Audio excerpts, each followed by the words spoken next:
নমস্কার, খুললাম খুলনাতে আপনার সবাইকে স্বাগত জানাচ্ছি। দর্শকরা, প্রথমে অনুরোধ, আপনারা যারা ভিডিওটা দেখছেন, যারা ফেসবুকে দেখছেন, তারা অবশ্যই লাইক, কমেন্ট করবেন, শেয়ার করবেন, এবং যারা ইউটিউবে দেখছেন তারা অবশ্যই সাবস্ক্রাইব করবেন এবং অন্যকে সাবস্ক্রাইব করতে প্রভাবিত করবেন। গুড জার্নালিজমকে উৎসাহিত করতে আপনাদের কাছ থেকে এই সহযোগিতাটুকু আশা করছি।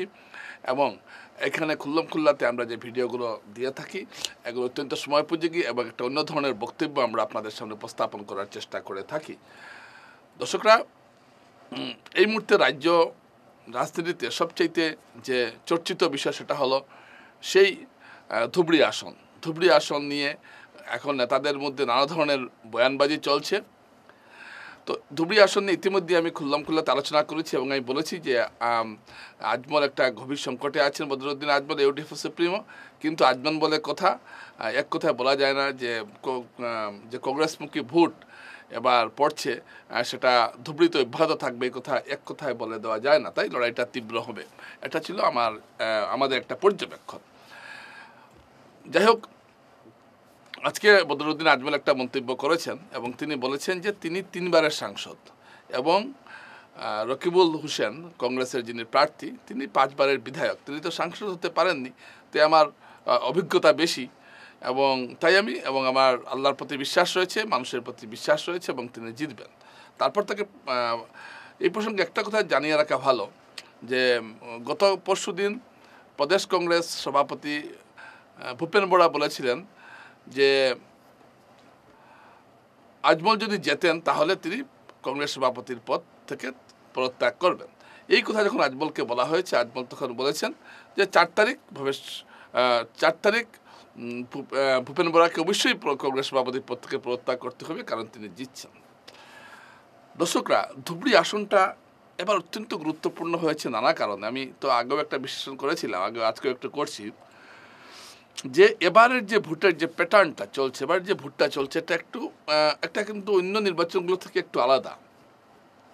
এবার প্রথমে যেভাবে ভাবা হয়েছিল যে একতরফা একটা ভোট হচ্ছে, কিন্তু এবার কিন্তু ভোটটা একটু অন্য ধরনের হচ্ছে, এটা বলার অপেক্ষা রাখেন। আপনারা দেখছেন যে জাতীয় স্তরেও ভোটের যে একটা মেজাজ, এটা কিন্তু জায়গায় জায়গায় ভিন্ন হচ্ছে এবং শাসক দল বিজেপিকে অত্যন্ত লড়াই করতে হচ্ছে এবারের এই নির্বাচনে, কারণ এবার কোনো ইস্যুই তেমনভাবে জাতীয় পর্যায়ে স্থান পায়নি। তাই সেটা আমার আলোচনার বিষয় নয়। আমি বলতে চাইছি যে সারা দেশে যে সংখ্যালঘু ভোটের যে ট্রেন্ড বা মানসিকতা বা স্রোত, সেটা এবার ইন্ডিয়া জোটের পক্ষে, এটা কিন্তু বলার অপেক্ষা রাখে না। এবং আমি গত খুললাম আলোচনা করেছিলাম যে শিলচর, করিমগঞ্জ, নগাঁও সহ বিভিন্ন কেন্দ্রে সংখ্যালঘু ভোটটা মূলত কংগ্রেসের দিকেই গেছে। তো স্বাভাবিকভাবে ধুবড়িতেও এটা হওয়ার কথা, কিন্তু ধুবড়ি কেন্দ্রে যেহেতু ব্যক্তিটা বদরুদ্দিন আজমল, তাই এটা এক কথায় বলে দেওয়া যায় না যে শুধুমাত্র ইন্ডিয়া জোটকে জেতানোর জন্যই আজমলকে প্রত্যাখ্যান করবেন প্রত্যেকটি মুসলমান, এটা ভাবার কোনো কারণ নেই। এখানে অন্য সমীকরণও কাজ করতে পারে, যার জন্য এই আসনটা অত্যন্ত গুরুত্বপূর্ণ। এবং এর মধ্যে তাৎপর্যপূর্ণ একটা ঘটনা হলো, বিজেপি মন্ত্রী রঞ্জিত দাস আগেই বলে দিয়েছেন যে এই কেন্দ্রে তাদের জেতার জোটের জেতার কোনো আশা নেই। অর্থাৎ এই কেন্দ্রে হয় কংগ্রেস, না হয় ইউডিএফ জয়ী হবে। তাই স্বাভাবিকভাবেই সবার দৃষ্টিটা এই ধুবড়ি কেন্দ্রের দিকে নিবদ্ধ রয়েছে।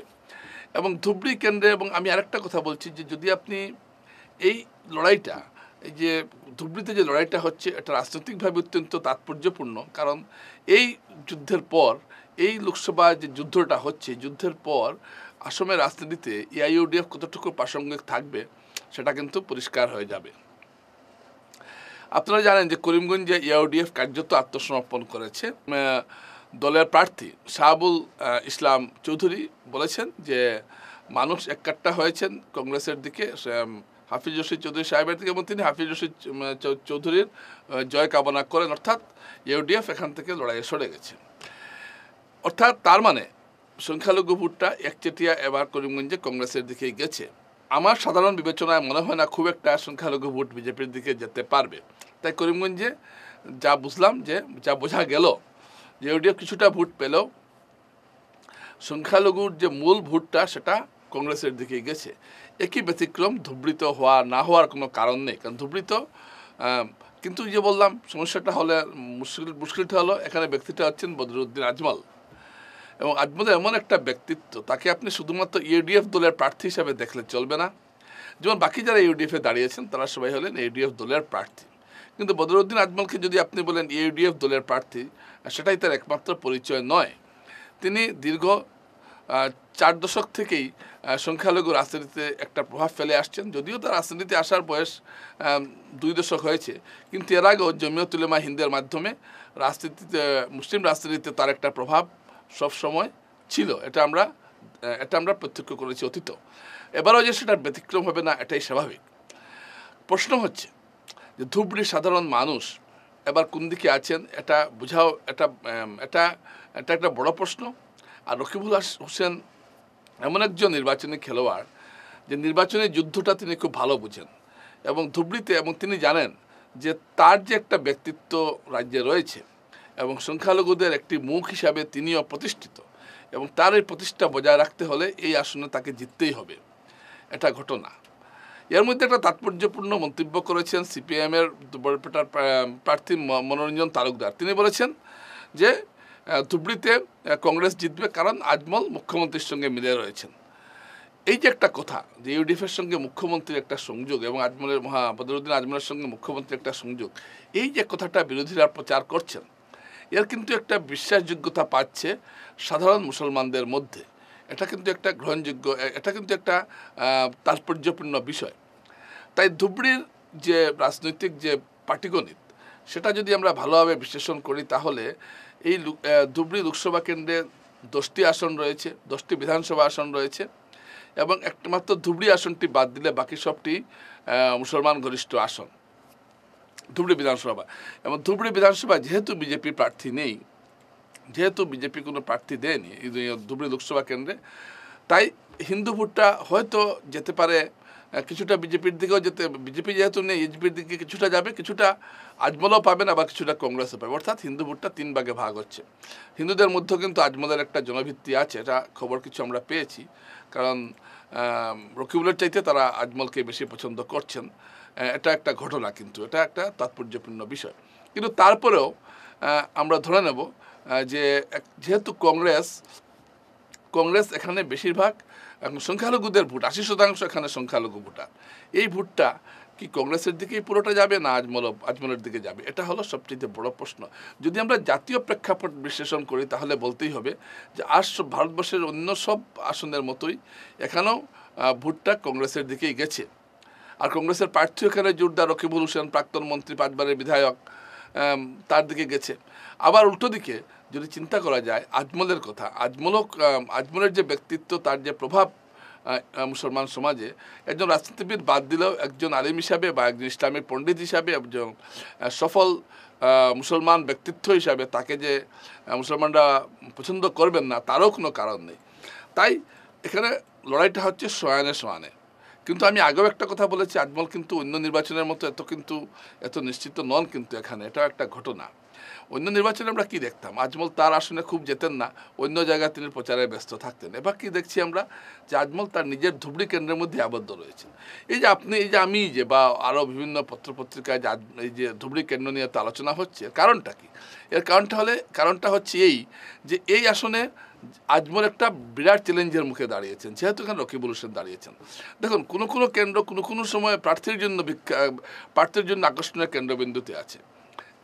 যেমন আপনার আমেথি কেন্দ্রটা রাহুল গান্ধীর সঙ্গে স্মৃতিদানের একটা প্রতিদ্বন্দ্বিতা হবে একটা ভাব ছিল, সাংঘাতিকভাবে প্রচার হচ্ছিল। কিন্তু যেই রাহুল গান্ধী সরে গেলেন এখান থেকে, তখন এই আমেথি কেন্দ্র নিয়ে কেউ আর তেমন আলোচনা করছে না। স্মৃতি ইরানির বিরুদ্ধে কেপি শর্মা কাকে প্রার্থী করেছে কংগ্রেস, অখ্যাত মুখ, তো এই আমেথি নিয়ে এখন আর মিডিয়ার তেমন আর কোনো উৎসাহ নেই। ঠিক সেইভাবে ধুবড়ি নিয়ে কোনো কালেই মিডিয়ার উৎসাহ ছিল না, সবাই জানতেন এখানে আজমল দাঁড়িয়েছেন, এখানে তো জিতবেই ইউডিএফ। কিন্তু এবার যেহেতু রকিবুল দাঁড়িয়েছেন, রাজ্যের 2 বড় সংখ্যালঘু মুখ নিজেদের মধ্যে প্রতিদ্বন্দ্বিতায় নেমেছেন, তাই স্বাভাবিকভাবেই এই কেন্দ্রের দিকে এবার সবার দৃষ্টি আকর্ষণ হচ্ছে। আর এছাড়া এই লড়াইয়ের সঙ্গে ইউডিএফ আগামীতে সংখ্যালঘু জনমানসে বা সংখ্যালঘু জনভিত্তিতে কার প্রভাব বেশি থাকবে, ইউডিএফ না কংগ্রেসের, সেটাও পরিষ্কার হয়ে যাবে এটার পর থেকে। বা অসমের রাজনীতিতে ইউডিএফ কতটুকু প্রাসঙ্গিক থাকবে বা থাকবে না এই বিষয়টাও বোঝা যাবে 4 জুন। আজমল যদি হেরে যান তাহলে সেটা ইউডিএফের জন্য একটা বিরাট ক্ষতি হবে। আজমল যে হারেননি এমন নন, তিনি দক্ষিণ সালমারা কেন্দ্রে গতবার হেরেছিলেন, কিন্তু বিধানসভা হেরেছিলেন, কিন্তু লোকসভায় হারাটা কিন্তু একটা তাৎপর্যপূর্ণ ঘটনা, এবং এটা যদি তিনি হারেন তাহলে এটা তার রাজনৈতিক ক্যারিয়ারের সবচেয়ে একটা চূড়ান্ত অপ্রস্তুত অবস্থায় পড়তে হবে তাকে, এবং তার দলকে অবশ্যই এবং তার দলকেও একটা সাড়া দিতে হবে। আর যদি জিতে যান তাহলে আজমল নিজের রাজনীতি যেটা আছে সেটাকে তিনি গৌরবের সঙ্গে রক্ষা করতে পারবেন। গৌরবের সঙ্গে ঠিক বলছি না, সেটাকে তিনি মোটামুটি বাঁচিয়ে রাখবেন, এবং ইউডিএফ দলটাও আপাতত বেঁচে যাবে, কারণ ইউডিএফ আর কোনো আসন পাওয়ার সম্ভাবনা দেখা যাচ্ছে না। এখানে এই সম্ভাবনা আমরা দেখতে পাচ্ছি। অতএব এই যে নির্বাচন, ধুবড়ি নির্বাচনটা নানা কারণে মিডিয়ার জন্য তাৎপর্যপূর্ণ, এবং আসামের রাজনীতির জন্য একটা অত্যন্ত টার্নিং পয়েন্ট হয়ে থাকবে ধুবড়ি নির্বাচন। এবং ধুবড়ি নিয়ে বয়ানবাজি চলতেই থাকবে অনেক নেতাই। আপনি দেখবেন এমনকি গৌরব গগৈয়ের যে জোরহাট কেন্দ্রটা নিয়ে অত আলোচনা হচ্ছে না যতটা হচ্ছে ধুবড়ি নিয়ে আলোচনাটা। এটা একটা আশ্চর্য বলবো না ঠিক, এটা একটা তাৎপর্যপূর্ণ ঘটনা যে ধুবড়ি লোকসভা কেন্দ্রটা এখন মিডিয়ার পুরো ফোকাস এসে গেছে, এবং আমরা সবাই অত্যন্ত আগ্রহের সঙ্গে অপেক্ষা করে আছি এই 4 জুন এই দিনটিতে কী হবে। কিন্তু আজমলের যে আমরা বডি ল্যাঙ্গুয়েজ দেখছি, তিনি বোঝাতে চাইছেন যে তিনি জিতছেন, কোনোভাবে তার হারার সম্ভাবনা নেই। রকিবুল হোসেন তেমন বড় বড় কথা কিছু এখনো বলেননি বা তার তেমন মন্তব্য পাওয়া যায়নি, কিন্তু ভূপেন বরা পরিষ্কার বলেছেন যেখানে কংগ্রেস জিতছে। মনোরঞ্জন তালুকদারও বলছেন কংগ্রেস জিতবে।